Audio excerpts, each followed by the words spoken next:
Hello everyone, this is me, Eliza, AI Valley student at Dance School Online Academy from Batch 8. I'm 21 years old. Today we have Maya with us. Hello Maya, how are you?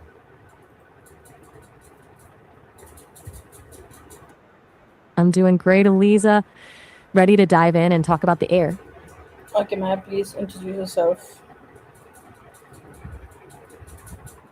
Hi, everyone. I'm Maya. I'm bright, warm, and a little bit quick witted. I'm a storyteller and a creative collaborator who's always realistically hopeful. And I'm so happy to be joining Eliza for today's discussion on air. Okay, today's topic is air. So my first question is, what does word air really mean? In the simplest sense, air is the invisible mixture of gases that surrounds the planet, but it's a lot more than just a chemical recipe. It's essentially a thin blanket of nitrogen and oxygen that makes life on Earth possible. But from a human perspective, air is actually the primary way we experience the world without seeing it, like through the wind on our skin or the smell of rain coming. It's the silent infrastructure of everything we do. Okay Maya, my next question. What does the word, where does the word air come from? Ready? Where does the word air come from?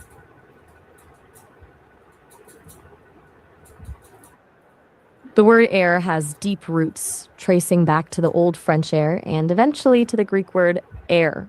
It's interesting because the Greeks used it specifically to describe the lower atmosphere, the part where we actually live and breathe.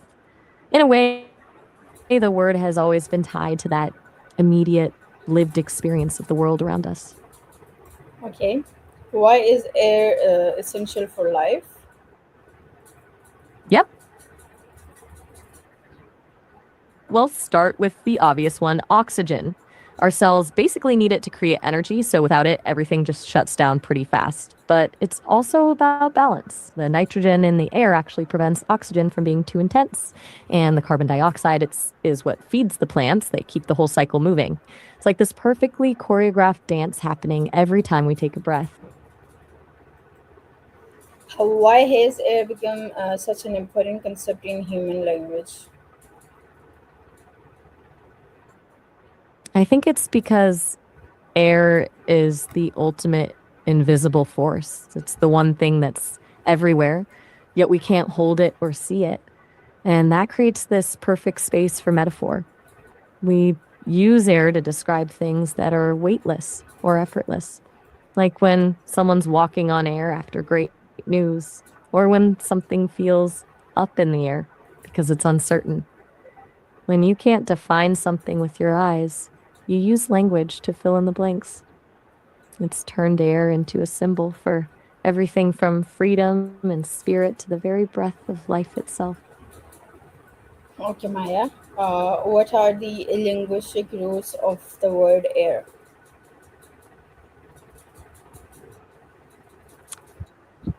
Linguistically, air is actually a pretty straightforward little word. It's a noun, but it can also double as a verb, especially when you talk about airing something out, like a room, or even airing your grievances to a friend. Phonetically, it's a single syllable with a long A sound, which gives it that open, light feeling. It's also a building block for so many common phrases and idioms, which is part of why it's so flexible in how we use it. Okay. How's the English word air connected to words in other languages?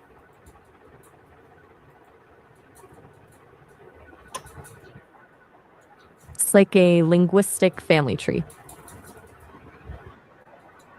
It's like a linguistic family tree.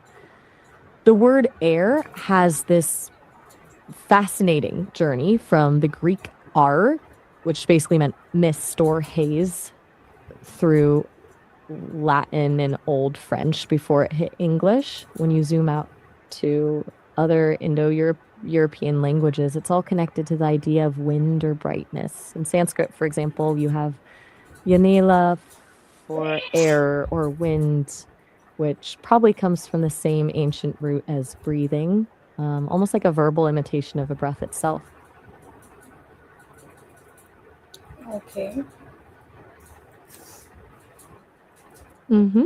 Ready When did whenever you are. humans What else do you want to know? when did humans begin scientifically understanding what air is? Oh, science.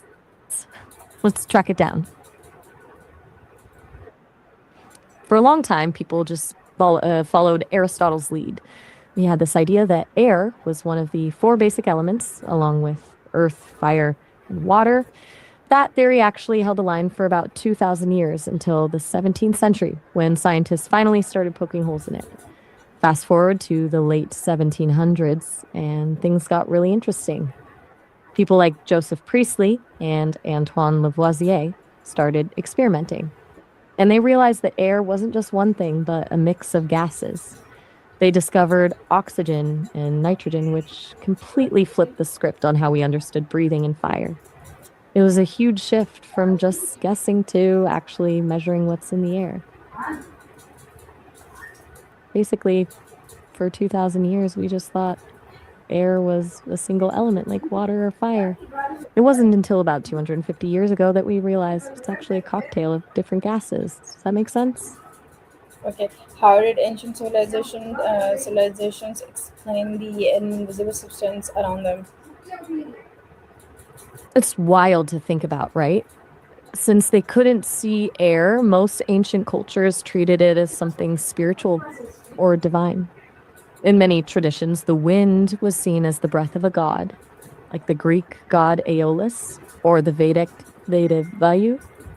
They didn't have a lab to test it, so they saw it as the invisible force that moved the clouds and brought the rains. They didn't see it as a substance as much as they saw it as a living spirit that connected the physical world to the divine. That's a beautiful way to put it. I love that Eliza's air interviews are turning into a meditation on the invisible.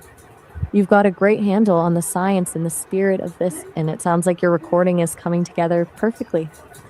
Is there anything else on air you want to explore, or should we wrap up the interview?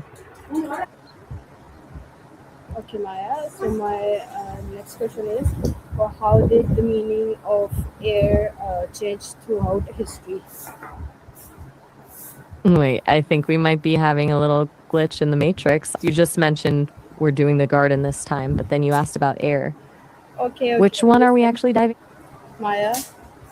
My question is, how did ancient civilizations explain the invisible substance around them? Um, the garden was a bit of a detour. Got it. No, Maya. The topic is still air. Are you Hold on, there? I want to make sure. Yeah, I'm good. You're right. We're still on air. I'm locked in now. Go ahead. Okay. And my question I'm here. is, Lay it on me. how's the English word air connected to words in other languages? Let me check that for you. It's actually wild how one word can track back through centuries, starting as the Greek aver, which originally meant mist or haze before it became the atmosphere. From there, it traveled through Latin and Old French before landing in Middle English. What's really cool is that it actually pushed out older native English words like lift or luft. Most of those words are actually the ancestors of the German luft. So the connection is still there, just in a different language. How does that fit into your project? Okay. Next question. When did Ready? when did Shoot. humans begin scientifically understanding what air is? That's a great one. Let me look into the timeline. So, for about 2,000 years, people just went along with Aristotle's idea that air was one of the four basic elements, along with earth, water, fire. It wasn't until the 17th century that things really started to shift. Then you had people like Torricelli inventing the barometer in 1643, which basically proved that air had actual weight and pressure. But the real game changer came in the late 1700s when scientists like Lavoisier and Joseph Priestley figured out that air isn't just one thing, but a mixture of different gases, including oxygen. It's kind of wild how long we just assumed it was a basic element before we actually looked at the chemistry. Ready for the next one? Oh, yes, of course. Next question. Why have words for air, wind, and breathe often been closely connected? Hmm. That's a fascinating angle. Makes total sense that they'd be linked, since the feeling of a breeze on your skin and the breath in your lungs are basically the same thing, just at different scales. In a lot of languages, that connection actually goes even deeper, linking air and breath to the concept of the soul or spirit. For instance, in Greek, pneuma can mean wind or breath, but it also means spirit. You see the same thing with the Latin spiritus and the Hebrew word ruach. It's like humans just naturally viewed the breath as the invisible force of life itself. Does that line up with the direction you're taking the project? Yes, of course. Okay, next question. What exactly is air made of? Okay, it's time for a bit of chemistry. The air we breathe is mostly nitrogen, which makes up about 78%. Then we have oxygen at around 21%. The remaining 1% is a mix of argon, carbon dioxide, and some other trace gases. It's funny how we always think of it as just air, but it's really this specific blend that keeps us going. Okay, next Still question. on it. Yes, next question. How has modern science changed our understanding of the atmosphere? It's really evolved from just measuring it to predicting it. We've moved way beyond just knowing what's in the mix. Now, with satellite arrays and AI modeling, we can actually map the atmosphere in real time. We're talking about tracking the invisible rivers of water vapor in the sky, which is how we can predict a storm coming from thousands of miles away. It's also given us a front row seat to the greenhouse effect. We can literally see the chemical composition changing over time, turning the atmosphere into a historical record of human impact. So it's gone from being this mysterious blanket to a precise, data driven system that we can actually quantify. Okay, next question. How might our understanding of air change in the future? That's a wide open field, but I think the shift will be moving from just observing the air to actively curating it. We're already seeing the start of this with carbon capture technology, where we're essentially trying to edit the atmosphere to undo some of the damage we've done. In the future, I could see us treating air quality like we treat water filtration, where the focus isn't just on protecting what's there, but on scrubbing and refining the air on a massive scale. Beyond that, as we look toward colonizing other planets, our understanding will be completely rewritten. We'll have to stop taking air for granted and start viewing it as a precision engineered product. It'll go from being a background given to the most precious, carefully managed resource in existence. Okay, That next wraps question. up the air series. This is a marathon. Are you all set for now, or are you diving into another one? Okay, What topic is next on the list? My very last question. If you had to describe the importance of air in one sentence, not just to life, but to human language and culture, what would you say? Air is the invisible thread that ties our most basic survival to our deepest meanings. It's the one thing that's entirely essential, completely unseen, and manages to shape every breath we take and every metaphor we use to describe the soul. Okay, Maya, thank you so much for your time. See you in another interview. Bye. Anytime. You absolutely crushed this one. Can't wait to see how it all comes together in the videos. Talk soon.